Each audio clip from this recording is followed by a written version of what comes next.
City cable. నేటి ముఖ్యాంశాలు. Krishnaveni concept ఉన్నత పాఠశాలలో ముందస్తు దీపావళి ఉత్సాహంగా పాల్గొన్న విద్యార్థులు. సుప్రీంకోర్టు సీజేఐపై బూటు విసిరిన లాయర్పై కఠిన చర్యలు తీసుకోవాలంటూ ఎంఆర్పీఎస్ డిమాండ్.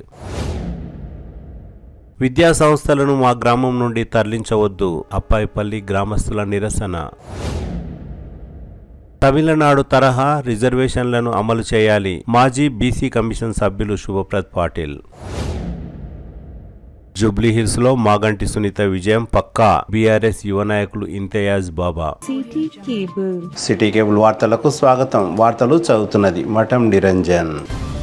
కృష్ణవేణి కాన్సెప్ట్ ఉన్నత పాఠశాల కేవీసీఎస్ లో విద్యార్థులు ఉత్సాహంగా ముందస్తు దీపావళి వేడుకలను నిర్వహించారు. శుక్రవారం తాండూరు పట్టణంలోని కృష్ణవేణి కాన్సెప్ట్ ఉన్నత పాఠశాల విద్యార్థులు, ఉపాధ్యాయులు, సిబ్బంది ఉత్సాహంగా ముందస్తు దీపావళి వేడుకలను ఘనంగా నిర్వహించారు. దీపావళి గురించి విద్యార్థులకు సులువుగా అర్థమయ్యేలా సాంస్కృతిక కార్యక్రమాలను, విద్యార్థులచే ఉపన్యాస కార్యక్రమాన్ని నిర్వహించారు. ఈ సందర్భంగా పాఠశాల ప్రధానోపాధ్యాయులు ప్రశాంత్ మాట్లాడుతూ, చీకటిని తొలగించి మన జీవితాలలో వెలుగును నింపడమే దీపావళి ముఖ్య ఉద్దేశం అని అన్నారు. అందులో భాగంగా నరకాసురుని దిష్టి బొమ్మను దహనం చేశారు. నరకాసురుడు అనే రాక్షసుని శ్రీకృష్ణుడు సంహరించి విజయాన్ని అందించిన కార్యక్రమాన్ని విద్యార్థులకు వివరించారు. పాఠశాలలో ఫైర్ సేఫ్టీ పాటిస్తూ ఉపాధ్యాయుల సమక్షంలో విద్యార్థులు టపాకాయలు కాల్చారు. ఈ కార్యక్రమంలో పాఠశాల డైరెక్టర్ సంగిశెట్టి సతీష్, ఉపాధ్యాయులు, విద్యార్థులు, విద్యార్థుల తల్లిదండ్రులు ఉత్సాహంగా పాల్గొన్నారు.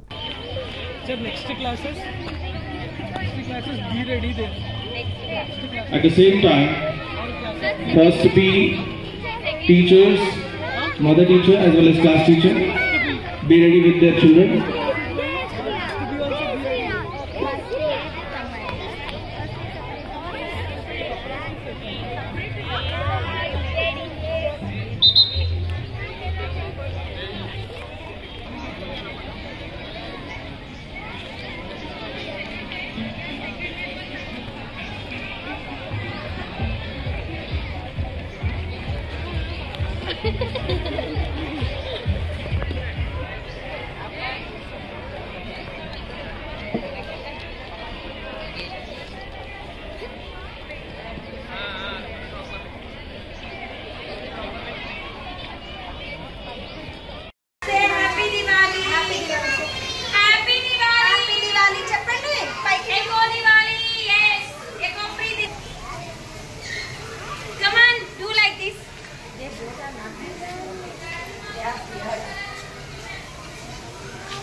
Right.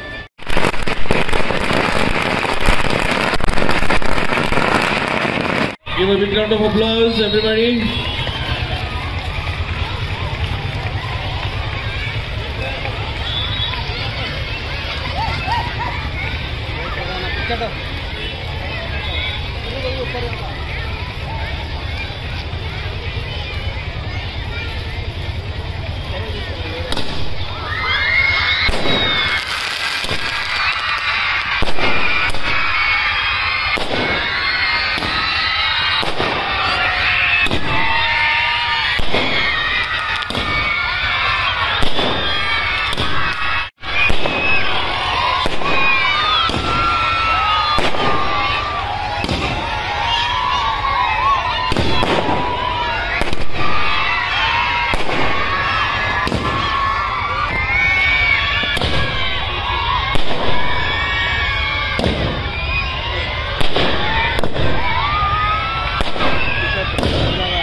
I request the teachers, please take care of their children. The last event. Sir, చేయకండి.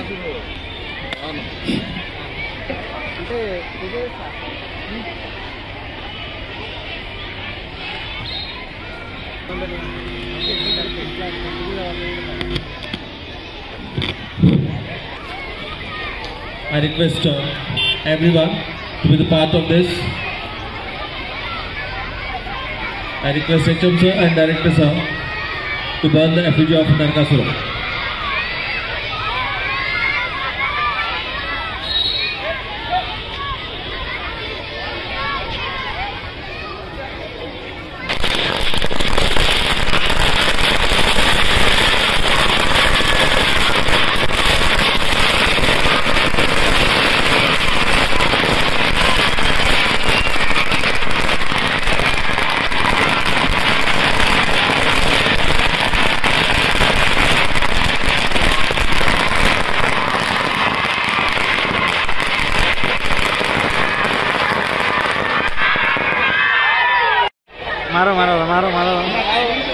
मारो जी, हाथ मारो.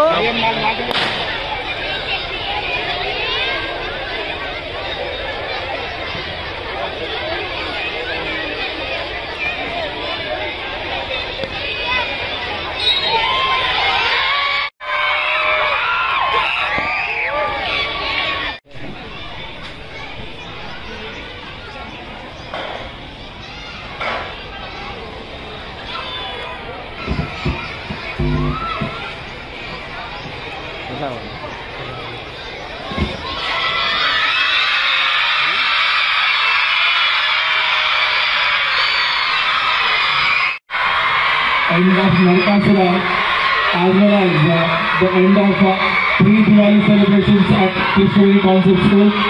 In this connection, I would like to supreme court chief justice గవాయ్పై బూటు విసిరిన న్యాయవాదిని కఠినంగా శిక్షించాలని ఎంఆర్పీఎస్ జిల్లా ఉపాధ్యక్షులు కృష్ణ డిమాండ్ చేశారు. శుక్రవారం బషీరాబాద్ మండల కేంద్రంలో బషీరాబాద్ ఎంఆర్ఓకు ఎంఆర్పీఎస్ నాయకులు కృష్ణ వినతి పత్రం అందజేశారు. ఈ సందర్భంగా కృష్ణ మాట్లాడుతూ సుప్రీంకోర్టు సిజేఐ దళితుడు కనుక ఈ దాడి జరిగిందని, దాడి చేసిన వ్యక్తిని కఠినంగా శిక్షించాలని, లేదంటే భారీ ఎత్తున ఆందోళన కార్యక్రమాలు చేపడతామని హెచ్చరించారు. ఈ కార్యక్రమంలో అంజిలప్ప, బాబు, ముగులప్ప తదితరులు పాల్గొన్నారు.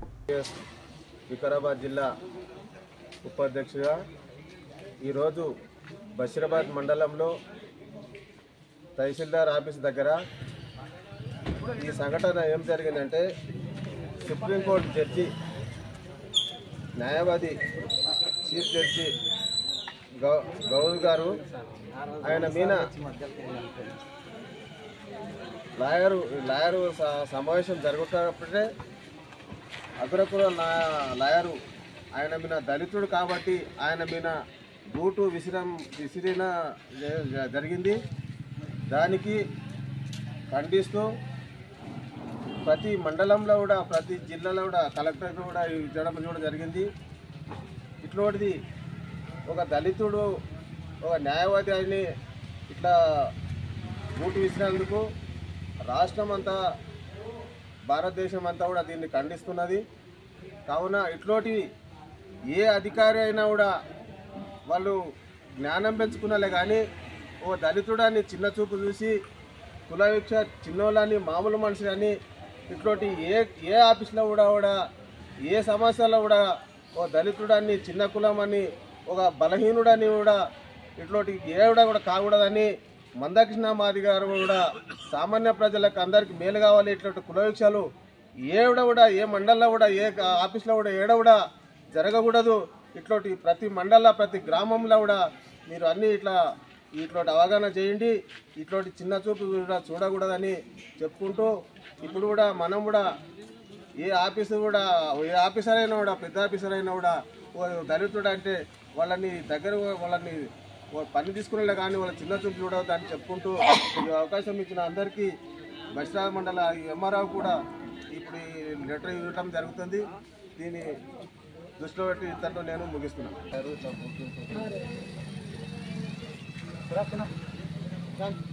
అందరూ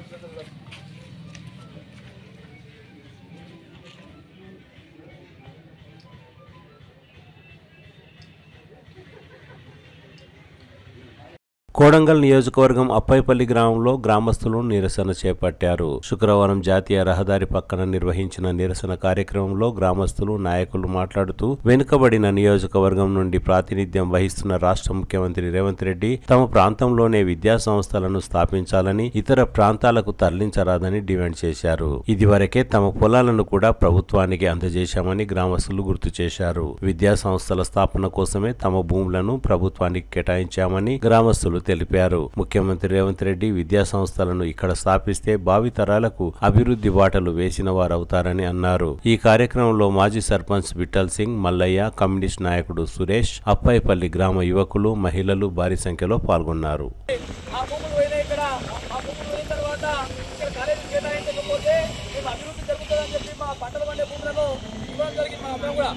ఈరోజు మనం తీసుకుపోతామంటే మన పిల్లల బతుకులు కావచ్చు, మన బతుకులు కావచ్చు, ఈరోజు ఆగమయ్యే పరిస్థితి ఉన్నది. కాబట్టి ఇక్కడ ఏ సిమెంట్ కంపెనీ వస్తుందో, ఏ ఇంకా వేరే కంపెనీ వస్తే మనకంతా కూడా నష్టమే.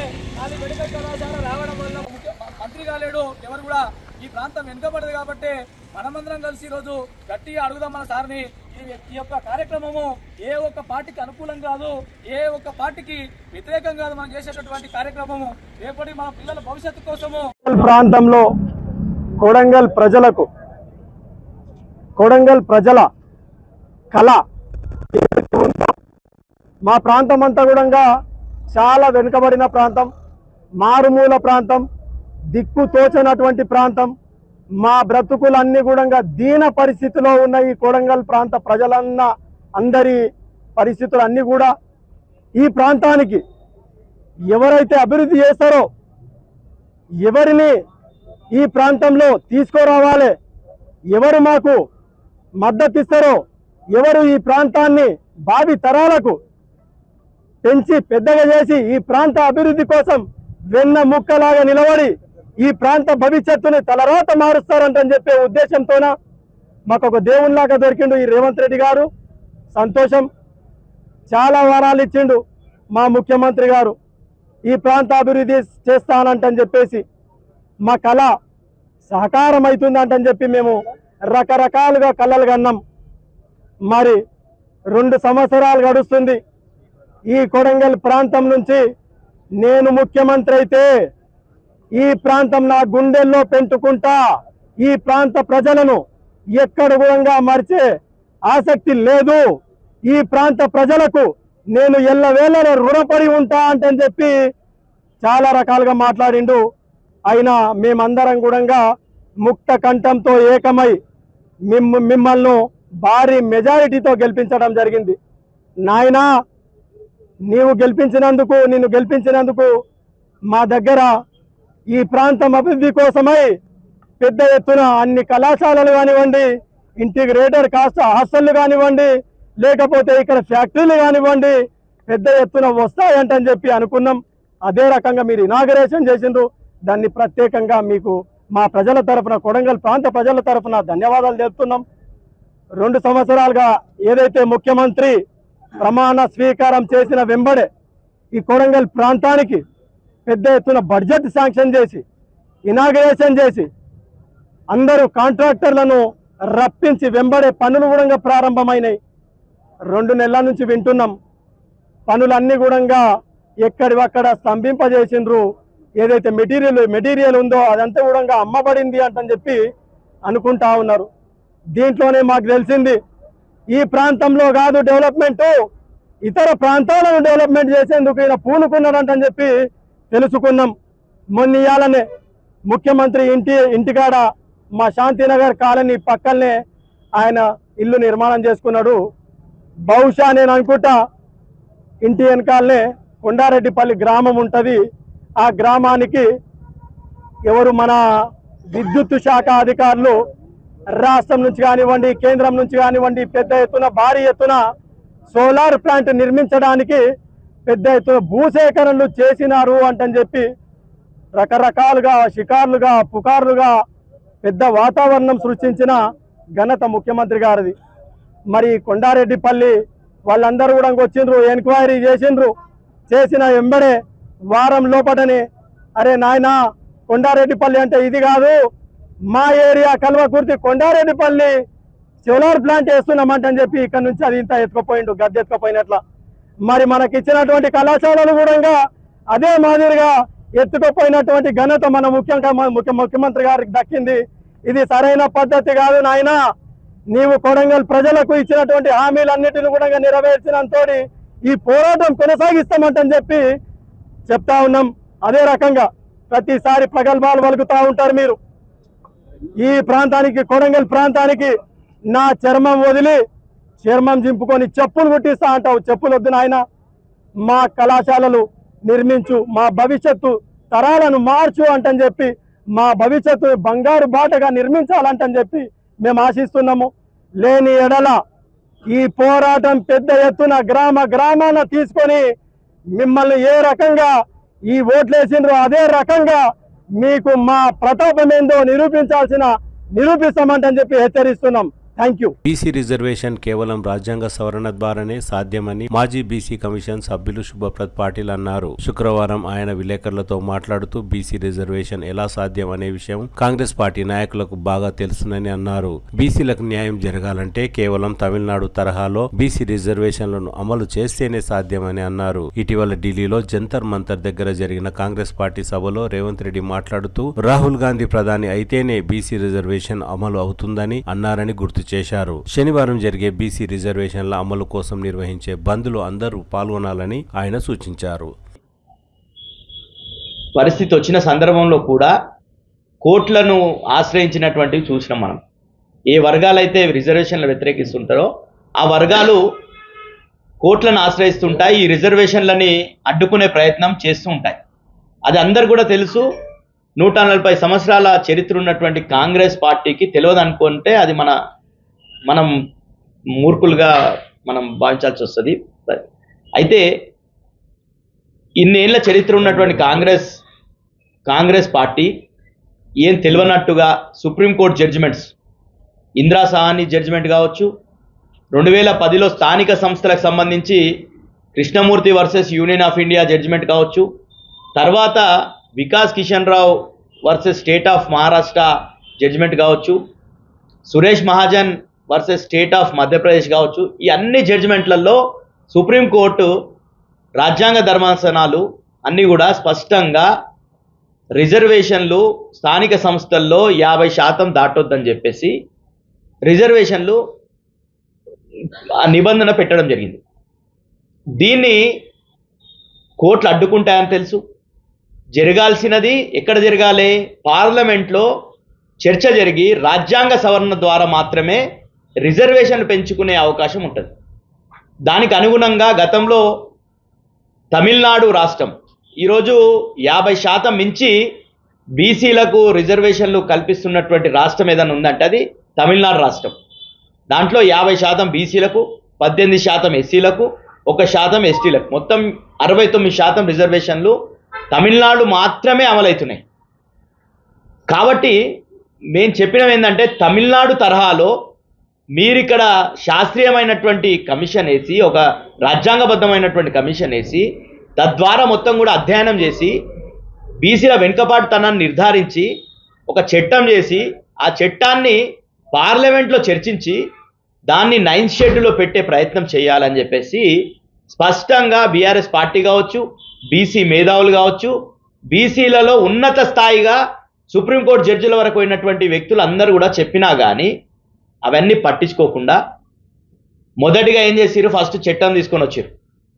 42% రిజర్వేషన్లు విద్యా ఉద్యోగాలలో, అదేవిధంగా రాజకీయానికి సంబంధించి స్థానిక సంస్థలు. ఈ 2 బిల్లులకు సంబంధించి గవర్నర్ దగ్గరికి పోతే గవర్నర్ గారు రాష్ట్రపతికి పంపడం జరిగింది. ఆ రోజు రాజ్యాంగ రక్షణ కోసం పంపితే అది రాష్ట్రపతి దగ్గర అక్కడ పెండింగ్లో ఉన్నాయి. తర్వాత ఏం చేసిండ్రు? అవి అక్కడ పెండింగ్లో ఉండగానే ఒక ఆర్డినెన్స్ తీసుకొని వచ్చారు జూలై నెలలో. ఆ ఆర్డినెన్స్ తీసుకొస్తే గవర్నర్ గారు దాన్ని కూడా ఆమోదించలేడు, అది అట్లనే పెండింగ్లో ఉంది. తర్వాత మళ్ళా ఒక ప్రత్యేక సమావేశం పెట్టి మళ్ళా ఒక బిల్లు తీసుకొని వచ్చారు, అది మళ్ళా గవర్నర్ దగ్గర పెండింగ్లో ఉంది. ఆ గవర్నర్ గారు మళ్ళీ అది అని కూడా రాష్ట్రపతి గారికి పంపాలండి. ఇట్లా ఇవన్నీ కూడా ప్రక్రియ మొత్తం కూడా రాజ్యాంగ సవరణ ద్వారా జరిగితే తప్ప, పార్లమెంట్లో చర్చ జరిగి పార్లమెంట్లో మద్దతు ఉంటే తప్ప బీసీల రిజర్వేషన్ పెంచేటటువంటి పరిస్థితి ఇప్పుడున్న పరిస్థితులలో ఇప్పుడున్న సుప్రీంకోర్టు జడ్జిమెంట్ ప్రకారంగా సాధ్యం కాదనే విషయం అందరు కూడా తెలుసు. అయినప్పటికీ బీసీ ప్రజల్ని మోసం చేయాలని, ముఖ్యంగా గతంలో కూడా మనం అందరం కూడా బీసీ ప్రజలంతా కూడా తెలుసుకోవాల్సినటువంటిది ఏంటంటే, మొదటిగా అసలు కులగణన ఇప్పటివరకు కూడా జరగకపోవడానికి కారణం ఎవరో మనం పరిశీలించాలి. జనగణన 1931 వరకు కూడా బ్రిటిష్ కాలంలో కులాల లెక్కలు తెలుసు, ప్రతి కులాన్ని లెక్కించారు బ్రిటిష్ వాళ్ళు. కానీ 1951లో ఎప్పుడైతే భారతదేశానికి స్వాతంత్రం వచ్చి నెహ్రూ గారు ప్రధానమంత్రి ఉన్నారో ఆ రోజు ఆయనకు ఈ కులగణనకు సంబంధించి జనగణనలో కులగణన కూడా చేయాల్సినటువంటి అవసరం ఉందని చెప్పి ఫైల్ పెడితే తిరస్కరించినటువంటి వ్యక్తి నెహ్రూ గారు. అదేవిధంగా చాలా సంవత్సరాలు పోరాటాలు చేసి మండల్ కమిషన్ వచ్చిన తర్వాత మండల్ కమిషన్ నివేదిక 1980లో మండల్ కమిషన్ నివేదిక ఇచ్చింది. 80లో నివేదిక ఇస్తే 90 వరకు ప్రధానంగా ఉన్నటువంటి ఇందిరాగాంధీ గారు, రాజీవ్ గాంధీ గారు ఆ మండల్ కమిషన్ని సిఫారసులను అమలు చేయకుండా అవిటిని తొక్కిపెట్టారు. ఎప్పుడైతే విపి సింగ్ అనే ప్రధానమంత్రి ఆ మండల్ కమిషన్ సిఫారసులను అమలు చేయాలని పార్లమెంట్లో చర్చ పెడితే దాన్ని వ్యతిరేకించినటువంటి ప్రతిపక్ష నాయకుడు ఎవరంటే రాజీవ్ గాంధీ గారు. ఈరోజు వీళ్ళు బీసీల గురించి చాలా గొప్పగా మాట్లాడుతుంటారు. మేము బీసీలని సామాజిక న్యాయం అని చెప్పేసి ఎంత జనాభా ఉంటే అంత వాళ్ళకు ఇస్సా వంచుతామని చెప్పి మాట్లాడుతున్నట్టు రాహుల్ గాంధీ గారిని మనం ప్రశ్నించాలి. ఎందుకంటే నువ్వు ఓట్లప్పుడు తెలంగాణలో బాగా తిరిగినావు, అధికారం లేనప్పుడు అధికారం కోసం అన్ని ప్రజల మద్దతు కోసం బీసీలకు హామీలు ఇచ్చినావు, అన్ని తెలంగాణలో ఉన్నటువంటి అన్ని వర్గాలకు హామీలు ఇచ్చారు. ఈరోజు బీసీల హామీ విషయంలో ఈరోజు దేశానికి రోల్ మోడల్ అని చెప్తున్నటువంటి రాహుల్ గాంధీ గారు లెక్కలు తీసిన తర్వాత మీకు తెలియదా, చట్టము గవర్నర్ ఆమోదం లేకుండా జీవో ఇస్తే చెల్లుబాటు అవుతుందా? అది తెలియదా? ఇంకో విషయం ఏంటంటే రాజ్యాంగం సవరణ చేయాలి, పార్లమెంట్లో ఒక ప్రతిపక్ష నాయకునిగా ఈ బిల్లులన్నీ కూడా రాష్ట్రపతి దగ్గర పెండింగ్లో ఉంటే రాహుల్ గాంధీ గారు ఎందుకు మాట్లాడారు? పార్లమెంట్ వేదికగా కదా చర్చ జరగాల్సింది. పార్లమెంట్లో కాంగ్రెస్ పార్టీకి 99 మంది ఎంపీలు ఉన్నారు, వాళ్ళు మాట్లాడరు. అదేవిధంగా కాంగ్రెస్ కూటమికి ఇండి కూటమికి 234 మంది ఎంపీలు ఉన్నారు, వాళ్ళు మాట్లాడరు. వీళ్ళు రేవంత్ రెడ్డి గారు ఏమంటాడు, ఢిల్లీకి పోయి ధర్నా చేసి జంతర్ మంతర్లో ధర్నా పెట్టిండు, అది కాంగ్రెస్ పార్టీగా పెట్టిండు. ఈడ బిల్లులకు మద్దతు అవసరం ఉంటే మాత్రం తెలంగాణ అసెంబ్లీలో అన్ని పక్షాల మద్దతు తీసుకున్నాడు.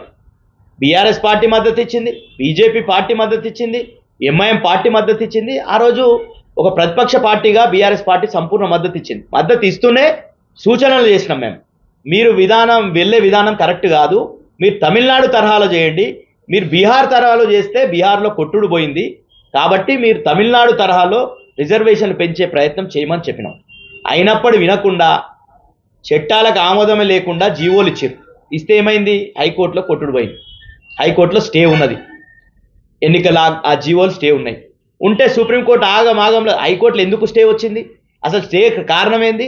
సుప్రీంకోర్టులో ఉన్న జడ్జిమెంట్ ప్రకారంగానే స్టే వచ్చింది. మళ్ళీ పోయిన సుప్రీంకోర్టులో అడిగితే సుప్రీంకోర్టు ఇస్తుందా? తిరస్కరించింది, నిన్న డిస్మిస్ చేసింది. అంటే ఈరోజు 2.5 కోట్ల బీసీలు ఉన్న తెలంగాణలో బీసీల మనోభావాలతో ఎందుకు ఆడుకుంటున్నారు కాంగ్రెస్ పార్టీ, కాంగ్రెస్ ప్రభుత్వం? ముఖ్యంగా రేవంత్ రెడ్డి గారు ఢిల్లీలో ధర్నా చేసి ఏం చెప్పిండు, ఇది అయిపోయింది, ఇక మోడీ చేయడు, మనం రాహుల్ గాంధీని ప్రధానమంత్రి చేసుకుందాం, అప్పుడు మనకు బీసీలకు రిజర్వేషన్లు ఇచ్చుకుందామని చెప్పిండు. చెప్పి ఢిల్లీలో చెప్పి వచ్చి మళ్ళీ జీవో ఇచ్చిండు. కాబట్టి వీళ్ళు కాంగ్రెస్ పార్టీకి తెలుసు, ముమ్మాటికి 100% తెలుసు, తెలిసి కూడా బీసీలను ఇంకా కూడా డ్రామాలు చేస్తూ బీసీల మనోభావాలతో ఆడుకుంటుంది. కాబట్టే బీసీ సంఘాలంతా కూడా, బీసీ సంఘాలు, బీసీ మేధావులు, బీసీలకు మద్దతుగా ఉండేటటువంటి అందరూ కూడా రేపు ఏదైతే బీసీల మద్దతుగా రేపు బీసీ జేఏసీ బంద్ పిలిపించిందో ఆ బంద్లో మొత్తం కూడా ప్రజాస్వామ్య వాదులందరినీ కూడా అప్పీల్ చేస్తున్నాం. అందరము కూడా బీసీలకు మద్దతుగా మీరందరూ కూడా నిలబడాలి. ఎస్సీ ఎస్టీ అందరు సమాజంలో ఉండేటటువంటి ఉన్నత వర్గాల్లో కూడా చాలామంది ఉన్నారు బీసీలకు మద్దతుగా. మొన్న కూడా చాలామంది ఏ సామాజిక వర్గం వాళ్ళైతే కోర్టుకోయినరో ఆ సామాజిక వర్గానికి సంబంధించిన వాళ్ళు కూడా నిజమే కదా, న్యాయమే కదా, మీ జనాభా 56 నుండి 60% ఉంది, 60% జనాభాకు 42% రిజర్వేషన్, మీకు న్యాయమే కదా అని చెప్పేసి అంటున్నటువంటి వాళ్ళు చాలామంది ఉన్నారు. ఉన్నత వర్గాల నుండి వాళ్ళు కూడా అగ్రకులాల్లో ఉన్నటువంటి వాళ్ళు కూడా చాలామంది ఈరోజు బీసీలకు మద్దతుగా నిలిచేటటువంటి ప్రయత్నం వాళ్ళు చేయాలని చెప్పేసి మేము అందరినీ కూడా తెలంగాణ సమాజాన్ని కోరుతున్నాం. ముఖ్యంగా వికారాబాద్ జిల్లాలో కూడా అందరూ కూడా ఈరోజు అన్ని పార్టీలు మద్దతు ఇచ్చినాయి. బీఆర్ఎస్ పార్టీగా మా వర్కింగ్ ప్రెసిడెంట్ గారి దగ్గరికి, కేటీఆర్ గారి దగ్గరికి, ఆర్ కృష్ణయ్య గారు, జాజుల శ్రీనివాస్ గారు, అదేవిధంగా నారగోని గారు అందరూ కూడా బీసీ జేఏసీ ప్రతినిధులు అందరూ వస్తే మేమందరం అక్కడనే ఉండే 100% మద్దతు ఇస్తామని చెప్పడం జరిగింది. నిన్ననే బీఆర్ఎస్ పార్టీ బీసీ ప్రజాప్రతినిధులు కావచ్చు, బీసీ పార్టీ మాజీ మంత్రులు కావచ్చు, మాజీ కార్పొరేషన్ చైర్మన్లు కావచ్చు, అందరం కూడా కూర్చొని నిర్ణయించడం ఏంటంటే తప్పకుండా బంద్లో పాల్గొనాలి, ఆ బంద్ను సంపూర్ణం చేయాలి, విజయవంతం చేయాలని చెప్పేసి మా శ్రేణులందరూ కూడా కోరినాం. తప్పకుండా రేపు జరగబోయేటటువంటి బంద్కి సంపూర్ణంగా అందరు మద్దతు ఇవ్వాలి. ప్రజాస్వామ్యవాదులు కావచ్చు, ఇక్కడ ఉండే వ్యాపార సంస్థలు కావచ్చు, విద్యా సంస్థలు కావచ్చు, అందరూ కూడా మద్దతు ఇవ్వండి. ఇది న్యాయమైనటువంటి కోరిక. 42% కాదు, ఇంకా ఎక్కువ కూడా ఇవ్వాల్సినటువంటి అవసరం బీసీలకు. ఎందుకంటే ఈరోజు ఈడబ్ల్యూఎస్ వచ్చిన తర్వాత ఈరోజు 50% ఏదైతే సీలింగ్ అన్నారో ఈడబ్ల్యూఎస్కి 10% రిజర్వేషన్ ఇచ్చిన తర్వాత అదేదైతే 50% సీలింగ్ ఉందో అది ఎత్తిపోయింది. కాబట్టి తప్పకుండా కోర్టులు కూడా ఈరోజు రాజ్యాంగ సవరణ ద్వారమే కోర్టులను అడ్డుకోవాలంటే తప్పకుండా రాజ్యాంగం సవరణ చేయాల్సినటువంటి అవసరం ఉంది. ఈడబ్ల్యూఎస్ రిజర్వేషన్ కోసం ఏ విధంగా అయితే 9 రోజులలో రాజ్యాంగ సవరణ చేసి ఇంప్లిమెంట్ చేసిర్రో మేము కేంద్ర ప్రభుత్వాన్ని కూడా కోరుతున్నా. ఈరోజు బీసీ ప్రధానమంత్రి అని చెప్పుకుంటున్నటువంటి మోడీ గారు ఈరోజు ఈ ఒక్క రాష్ట్రంలో సమస్య కాదు, ఈ స్థానిక సంస్థలు పక్క కర్ణాటకలో చాలా రోజుల నుండి ఆగిపోయినాయి, మహారాష్ట్రలో ఆగిపోయి ఉన్నాయి, మధ్యప్రదేశ్లో ఇదే సమస్య వచ్చింది, ఇట్లా చాలా రాష్ట్రాల్లో ఈ సమస్య వస్తుంది. కాబట్టి దీన్ని పరిష్కారం చేయాలంటే పార్లమెంట్ వేదికగా పరిష్కారం జరగాలి, రాజ్యాంగ సవరణ జరగాలి. ఏదైతే రాజ్యాంగంలో 243 అధికారంలో ఏదైతే ఉందో దాంట్లో ఎస్సీ ఎస్టీలకు ఏ విధంగా అయితే జనాభా దామాషాలో రిజర్వేషన్లు ఉన్నాయో అదేవిధంగా బీసీలకు కూడా ఒక కమిషన్ ద్వారా నిర్ధారించి జనాభా దామాషాలో రిజర్వేషన్ కల్పించే విధంగా రాజ్యాంగ సవరణ చేయడం కోసం బీజేపీ ప్రభుత్వం కేంద్రంలో కూడా కృషి చేయాలి. ముఖ్యంగా మోడీ గారు కూడా కృషి చేయాలి. ఎందుకంటే ఇప్పటి వరకు మనం చాలా బాధాకరం, దేశంలో బీసీలకు ఒక మంత్రిత్వ శాఖ లేదు, చెప్తే చాలా ఘోరంగా ఉంటుంది. BC commission, national BC commission recommend చేసినా కానీ తెలంగాణలో ఉన్నటువంటి 26 బీసీ కులాలని ఓబీసీ జాబితాలో చేరుస్తారు. ఇట్లా చాలా సమస్యలు పెండింగ్లో ఉన్నాయి బీసీలకు సంబంధించి. ఒక మంత్రిత్వ శాఖ ఎవరి దగ్గర పోయి అడుకోవాలనే పరిస్థితి ఉంది బీసీలకు. ఈరోజు వాళ్ళు పెట్టే బడ్జెట్లో 2% కూడా బడ్జెట్ పెట్టేటటువంటి పరిస్థితి లేదు కేంద్రంలో. కాబట్టి మనం అందరం కూడా అడగాల్సినట్టు అవుతుంది. రాష్ట్ర ప్రభుత్వం కావచ్చు, కేంద్ర ప్రభుత్వం కావచ్చు, ఈ 2 ప్రభుత్వాలు, రాష్ట్రమేమో తెలిసి జీవోతో రాదని తెలుసు, రాష్ట్రం అసెంబ్లీలో చట్టం చేస్తే రాదని తెలిసి బీసీల మనోభావాలతో ఆడుకుంటుంది.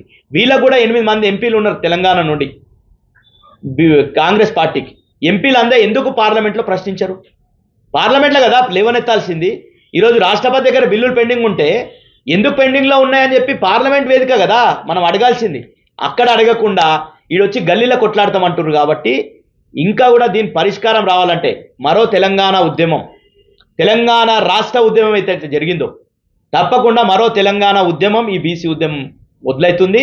తప్పకుండా మనం ఏదైతే డిసెంబర్ 9 ప్రకటన వెనుకకు పోయినప్పుడు, డిసెంబర్ 9 ప్రకటన కన్నా ముందు చాలామంది, కొద్దిమంది మాత్రమే తెలంగాణకు మద్దతుగా ఉన్నారు. కానీ ఎప్పుడైతే ప్రకటన వెనుకకు పోయిందో అందరూ కూడా మేల్కొన్నారు, తెలంగాణ సమాజం అంతా ఏకమైంది. అదేవిధంగా ఈరోజు బీసీ సమాజం అంతా కూడా కులాలకు అతీతంగా అందరూ కూడా ఏకం కావాల్సినటువంటి అవసరం ఉంది.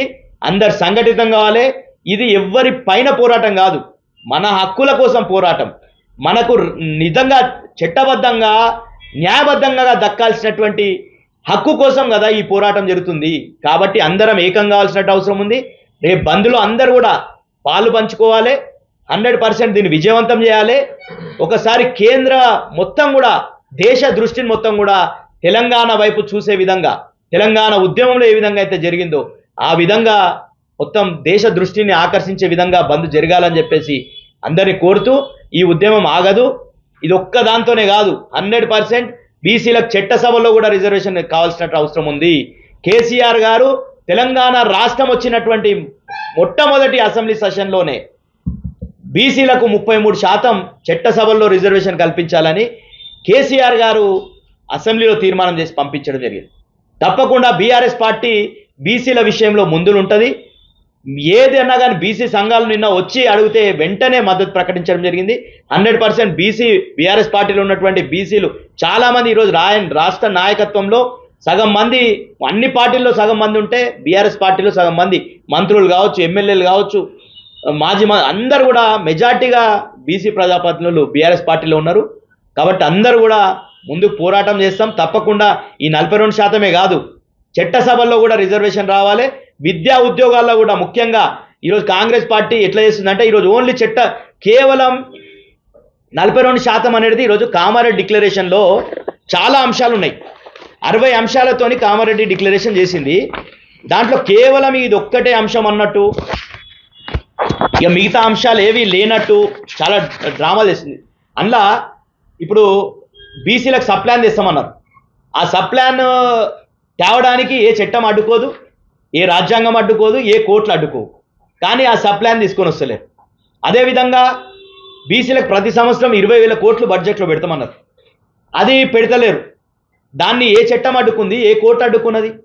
నువ్వు ఎంబీసీలకు చిన్న కులాలు వాళ్ళ ప్రస్తుతం జూబ్లీ హిల్స్ లో జరిగే ఉప ఎన్నికల్లో మాగంటి సునీత సున్నితంగా విజయం సాధించనుందని బీఆర్ఎస్ నాయకులు ఇంతియాజ్ బాబా అన్నారు. బీఆర్ఎస్ నాయకులు కీర్తిశేషులు మాగంటి గోపీనాథ్ ఆ ప్రాంతంలో మంచి పేరు ఉందని, ప్రజలకు స్థానికంగా అందుబాటులో ఉండి మంచి సహాయ సహకారాలు అందించారని, అందువల్ల ఆయన సత్యమని మాగంటి సునీత ఎమ్మెల్యేగా విజయం సాధించనుందని అన్నారు. కాంగ్రెస్ పార్టీ ఎమ్మెల్యే అభ్యర్థి నవీన్ యాదవ్ గురించి అందరికీ తెలుసునని ఇంతియాజ్ బాబా ఎద్దేవా చేశారు.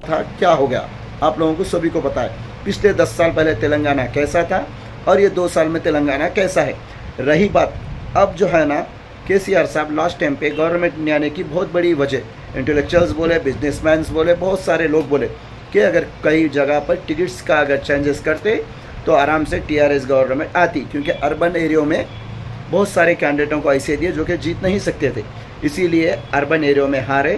सिर्फ हैदराबाद के अकॉर्डिंग अपने पास रूरल एरिया में जीता है, टीआरएस अच्छी तरीके से जीती। तो मौजूदा उसमें केसीआर साहब के पास बहुत सारे लाइफलाइंस थे, बहुत सारे हालात भी बने हुए थे कि उन्होंने टिकट किसी को भी दे सकते थे। बहुत सारे बिजनेसमैन थे, बहुत सारे फिल्म एक्टर्स थे। जुबली हिल्स में इलेक्शन है बोले तो बहुत सारे जो कांग्रेस में मिनिस्टर्स थे, जैसे कि राजगोपाल रेड्डी, उन लोग भी पार्टी छोड़ने के पूरे कगार पे थे। आप लोगों को मालूम है हर तरीके से पार्टी को लोग छोड़ना चाह रहे हैं। तो मौजूदा उसमें टिकट किसी को भी ना दे के फिर से उनका वही रूल्स जो कि कभी किसी का साथ नहीं छोड़ना, इसीलिए मागंटी गोपीनाथ साहब के मिसेस को, मागंटी सुमिता मैडम को उन्होंने अपनी टिकट दी है पार्टी की। तो एक तरफ से टीआरएस पार्टी की तरफ से कैंडिडेट डिक्लेयर हो चुके हैं, वहाँ पे पूरी तरीके से कैंपेनिंग भी जारी है मागंटी सुनीता मैडम की, जिसको वहाँ के एरिया के लोग, जो लोकल लोग हैं, बहुत पसंद करें। और आपको गोपीनाथ सर के बारे में तो मालूम है उनकी क्या हाल हकीकत है। एक गांव का, एक एरिया का छोटा कॉरपोरेटर अगर छोटा लीडर भी रहा तो जीतने के बाद उनका ऐसा हो जाता। लेकिन आप गोपीनाथ साहब के घर पे जाओ और उनकी हालत, उनका घर देखो आप किस तरीके से उनका मेंटेनेंस है। एक छोटी बोलते नहीं गाड़ी वाला कैसा रहता, उस तरीके से उन्होंने अपनी लाइफ गुजारे, पब्लिक को उतना डेडिकेशन से उन्होंने काम करे। तो आप लोगों का फ़र्ज़ क्या बनता, क्योंकि वहाँ रहने वाली आवाम की, जुबली हिल्स कॉन्स्टिट्यूंसी में जितने भी लोग हैं, अपने वोट के प्रति 100% दे। ये रोलिंग पार्टी वालों का आप पिछले 2 साल से उनकी हकीकत देख रहे। अब उन्होंने क्या करे, जो कि हर हमेशा की तरह इस बार भी कैंडिडेट है, एक बार पार्टी से, एक बार इंडिपेंडेंट और इस बार कांग्रेस से। उनका नाम है नवीन यादव। नवीन यादव का आपको कार्ड करते कि मालूम है, उनका काम है ठहरना, ठहर के डिस्टर्ब करना, और उनकी हाल हकीकत पूरे जुबली हिल्स जानता। उनके फैमिली बैकग्राउंड के बारे में हर किसी को पता है। उनको जीतना उनके हाथ में लकीरों में नहीं है, उनको सिर्फ ठहरना है। इस बार भी ठहरे हुए हैं और ठहरे हुए आदमी को ठहरे हुए रखिए आप लोग, जीत के करीब नहीं जाइए। उनके बारे में सोचिए मत, क्योंकि उनको बात करने नहीं आता, उन्होंने किस तरीके से बात कर रहे हैं। और मैं कुछ सुना, ये जो है नवीन यादव कुछ मुस्लिम्स के बारे में बोले, बोल के वो टोपी लगा के पूजा मार के नाटक करने से कोई भी मुसलमान के हमदर्द नहीं बन जाता। मुसलमानों की हमदर्दी क्या है ये आप पिछले 10 सालों में देख चुके हैं। रही बात इलेक्शन है और एक नए नए लोग आते सर पे टोपियाँ लगाकर हमारे खस्मा खा के वो ये बातें करके, उन लोगों पे भरोसा ना करे। वो सिर्फ 2-2,500 वोटों के आदमियाँ हैं, उन लोगों के बड़े बड़े बातों करके अपना। तो मैं कहा था कि लोग आएंगे आकर बोलते हैं टोपियाँ लगाकर खस्मा खाकर, हमारे बोलते देखो नारे तकबीर के नारे देते, हमारे अल्लाह के रसूल के बारे में बात करते, कुरान की हदीस की बात करते। अगर कुरान हदीस की अगर आखिरत की जगह होना है तो आप अच्छे काम करिए, अच्छे काम का क्रेडिट मत लीजिए। आपको अगर सीट होना है तो अपनी आखिरत ख़राब कर रहे हैं आप लोग। अगर आप लोग को अभी भी वो जो ठहरे हैं HYC सलमान, मैं उनको क्या की समझा, लेकिन उन्होंने भी सियासत के भुक्के दिख रहे, एक नंबर के फेल कैंडिडेट। अगर सियासत में जाने से उनको उनकी हकीकत मालूम रहती। केवल बोरोना में 4000-3000 वोटों के आदमी हैं, उन्होंने कितना भी पुकार ले, भुक्के रह ले, भूख हड़ताल पे बैठे, कुछ नहीं होने वाला। रही बात मौजूदा हालत में, तो मैं सभी जुबली हिल्स के भाइयों से, बहनों से, ओल्ड एज वालों से, नौजवानों से कि आप लोग एक अपनी गलती मत कीजिए, कांग्रेस पार्टी को वोट खताई मत दीजिए, क्योंकि अगर कांग्रेस पार्टी को वोट देंगे तो अपना खराबा अपनिज कर ले। एक काम कीजिए आप लोग, अगर कुछ जानना है तो आप एक काम करिए, सीएम उन्होंने बोल रहे ना नवीन यादव हमारे सीएम, वो सीएम मुल्क, एक काम करिए, सीएम की कॉन्स्टिट्यूंसी कोडंगल है, सीएम का डिस्ट्रिक्ट है विकाराबाद। एक काम करिए आप लोग, खाली 100 किलोमीटर गाड़ी लीजिए, लेके वहाँ पे मोइनाबाद, मन्नेगुड़ा, चेवला बोलते नहीं विकाराबाद, उधर से होते हुए टांडूर से कोडंगल जाइए। उनके डिस्ट्रिक्ट की और उनको सीएम साहब की हाल हकीकत मालूम होती। पूरा यहाँ पे कैसा है बोले तो कुछ भी नहीं के बराबर है। तो कांग्रेस पे भरोसा करना, बस अपना बुरा वक्त अपन ही ला लेना है। कांग्रेस पे भरोसा ना करें। अभी भी वहाँ TRS पार्टी KTR साहब डायनामिक लीडर, आने वाला वक्त में हिंदुस्तान में वन एंड ओनली KTR के उतना बेहतरीन लीडर, बेहतरीन अच्छी तरीके से बात करने वाला, बोलते देखो आगे की मालूमात रखने वाला अपने को मिला, अपन को उसकी कदर कर लेना है।